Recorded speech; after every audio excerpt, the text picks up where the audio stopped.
What up, YouTube stackers? Big Stack McGee here. How are you doing today? Something a little bit different. I got a nice scenic view here, nice wooded area and a river, and I thought, let's get outside for a change. The weather's been so nice recently. But I thought I'd go ahead and answer a couple of comments left on my channel, a couple of questions and whatnot. And so, before I do that, I'll just show you the piece of silver that I happen to have in my pocket at the moment. You guys remember when these were released a couple years ago? This is a Provident issue, and it's just says no pray, no pay, 2 ounce, nice big thick piece of silver. Mine pretty much sits out on my desk every day, and it's toned up pretty nice over the last couple years. It's a pretty cool chunky piece, reeded edge and whatnot. At any rate, first question that I'm going to answer comes from 2000 Null, and he says, what has changed in your stack while you were on your break from YouTube? And what are your favorites now compared to before? That's a really good question.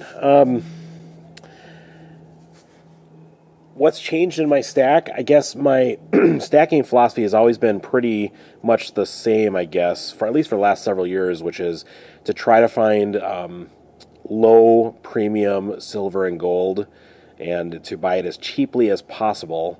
If I can find deals, fantastic. Nothing's really changed in terms of getting rid of stuff. I haven't sold really anything. I have traded a few things. You know, I've done very small flips. I think I've mentioned about the Zombuk flips that I've done in the past. When those came out, I was able to capitalize on kind of the hot trend there with those. But when it comes down to it, I still buy silver bars, as evidenced by last week's unboxing. I still buy constitutional 90% silver. I love that stuff. I still buy bullion too, just like bullion coins and whatnot. But I think I buy a lot less, let's call it modern numismatics, or modern bullion that requires a premium. A lot of people have been talking about it recently, just about how the mints have capitalized in recent years in trying to provide as many new series as possible to try to get people to collect them. And I think that's fine. I have collections. I still buy a Panda every year now. But at the same time, I think I buy a lot less of the modern collectible bullion because I don't necessarily see an upside to paying a premium up front, especially when there's a good chance that down the road, you might find your pieces that you're paying a premium for, on sale at a local coin shop for not nearly as much as you paid up front. I just don't see the upside there. If you're looking for collectible stuff, I'd try to go, true numismatic and try to find some vintage coins and whatever, especially slab stuff that's going to retain its value and whatnot. That's just my opinion. And for those of you that love to collect modern, numismatic bullion, and we'll call it that, more power to you, and there's nothing wrong with that. I used to collect baseball cards. I still have my whole collection. I used to collect comic books. Love comic books. Still like to read them online sometimes, but I haven't purchased a comic book in quite a while. But what's my favorite part of my stack? I'm going to be honest with you.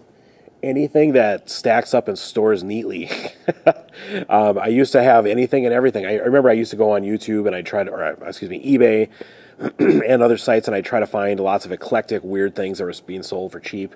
And the amount of space that it takes up is surprising. And so I like stuff that stores away really easily. I love, monster boxes that are filled with monster boxes that are filled with silver bars. I love, I love my monster box that's filled with American Silver Eagles. I'm a little bit more than halfway with that for those of you that have been following that project. But anything that stores away really easily without having to have it laying out all over the place. And even that most recent gold coin that I purchased a 2016 W. It was the gold walking Liberty. And that comes with that case, and it's just, I'll be honest, it kind of annoys me a little bit because it just takes up so much space, and so I have to figure out a good way to to store that in the way that satisfies my OCD, I guess, and also takes up less room. Other things that have changed in my stacking philosophy, I think I'm not in as much of a hurry to like try to like get what I used to be. I needed a core stack of silver and gold because I was, worried about the economy and all that kind of stuff. I have what I consider to be a pretty solid core stack. But again, when I have extra money to put towards precious metals, I like to go for deals. And so I used to buy, a couple coins at a time and try to fill tubes. I tend to buy more tubes now, just because, again, you're going to save more money buying a full tube of silver than you are buying just a couple random ones and trying to stack it. But at the same time, if that's what you can afford each month, then you do what you got to do to buy that stuff. But that's just how it's changed for me. I tend to save up and buy more tubes instead of more rapid coins and then filling up tubes. But hopefully that answers your question. Let's see, what's the next one? All right, next question comes to us from Crown Collector. And he says, I'd like to see more of your non-silver investments, or talk about them, and I'd like to know more about what I do outside of stacking. All right, well, that's a really good question. First of all, I do have other investments besides stacking. I've mentioned this in previous videos, but my stack I consider that to be something that I want to pass on as an inheritance. Might I dabble, use it for part of my retirement? Of course. In fact, I hope I have enough that I can use in retirement and still have plenty to pass on to the next generations. I do look at my stack as generational wealth. I would love for my stack to pass on to my kids and for them to prosper even more than I have and to pass that on to the next generation yet again. People always talk about how silver and gold do not have interest that it earns, but I do feel it is a good placeholder for wealth, that it retains its value over time, and it's something that doesn't expire. It's not like it's something that has an expiration date. This thing, these coins and these bars and whatever will be gone hundreds of years past when I'm gone off this earth. They'll still be around. So generational wealth is what it's all about for that. But I do invest into a Roth IRA each month. My wife and I both do. So most of my investments along stocks tend to be, I really like using the index funds that track the S&P. I've done that for years.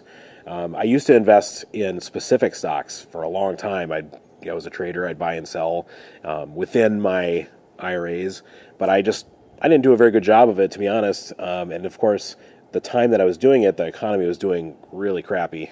So I ended up losing money initially in those endeavors. And since I've just been adding money to index funds and whatever, it's done quite well. In fact, obviously, for those of you that are in the markets right now, things have been going really, really well.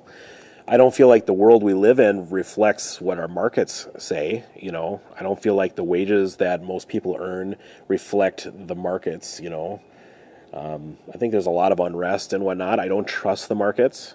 I do invest, I would say, quite heavily. In fact, comparatively, the amount of money I invest into the markets and whatnot completely trumps what I do with precious metals. So besides just the retirement accounts, I do have liquid cash that I have squirreled away for emergencies. I do have college funds that I have funded for my children.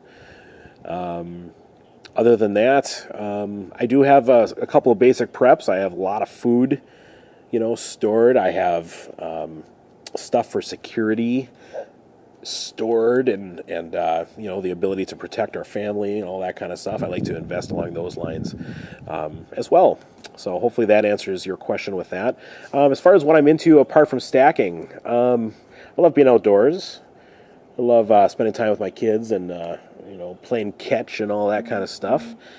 I like riding bikes. I have a scooter that I cruise around on right now. I really enjoy that. A friend of mine turned me on to being on two wheels a couple years ago.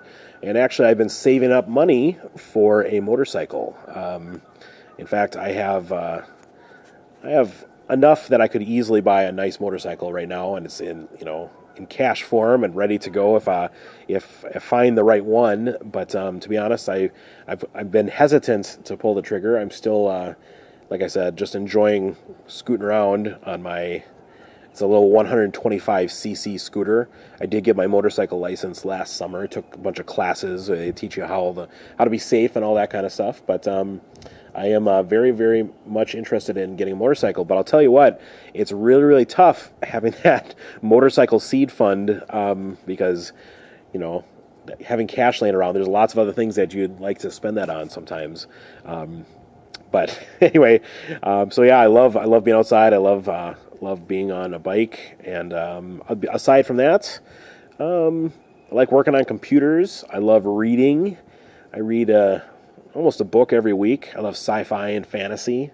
I was into Game of Thrones well before it was a TV show. I love books by Brandon Sanderson and Robert Jordan. If any of you are into those, I'd love to hear about it because I'm looking for new series to read all the time. But all right, I think I'm long-winded enough. I'll wrap this one up. I appreciate you spending some time with me. If you have any other questions you'd like answered in a future one of these, please feel free to post below, and I'll try to get to them when I can. But for all of that, I just, like I said, appreciate you checking this out. This is Big Stack McGee. I hope you have a fantastic rest of your day. We'll talk to you real soon.